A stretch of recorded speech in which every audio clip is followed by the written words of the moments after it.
अभी अभी ये जो वीडियो है फेसबुक पे या सोशल मीडिया पे बहुत तेजी से वायरल हो रहा है, मधेसी और पहाड़िया करके।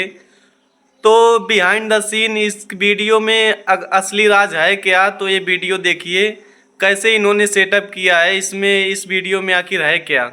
अब यो बोक्नु क्या, यो बोक्नु ए बोक्नु दाइ यार छोडिदिनु मलाई भन्नु न दाइ छोडिदिनु बरु पैसा दाइ छोडिदिनु भन्दै बोक्दै गर्नु क्या दाइ छोडिदिनु मलाई दाइ छोडिदिनु जान्छु कि यस्तो गरेर न हल्का हल्का सिरियसली पारामा भन्नु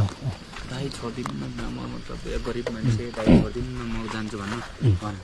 आज छोडिदिनु कि म जान्छु अलि ठुलो छोरले भन्दैन ठुलो छोर दाइ मलाई छोडिदिनु म जान्छु कि सामान मेरो ढिलो छ मलाई के ठुलो छोर नगर न भाइ यार तिमी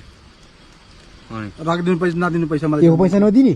नदिने पैसाका कुरै छैन अब उल्टो दिने हामीलाई यो के छ यो पाउनु न बोक्दिनु क्या, यो बोक्नु यो भाग्ने बेला पनि हुन लाग्छ, बोक्दिनु न एकछिन। यसको पैसा उल्टो 5000 दिनुपर्छ, यो झोला बोक्ने काम नगरौँ है। हेलमेट फाल्न अनि चाहिँ पटाङ्ग हान्ने जस्तो मान्छे छ, हेलमेट फाल यहाँ राख हेलमेट राम्ररी अनि हेलमेट लाएर दादा बनिरहेछ। यो साथ दिनु पैसा लैजानु कि आमा जान्छु छोडिदिनु कहाँ जाने कुरा गरेर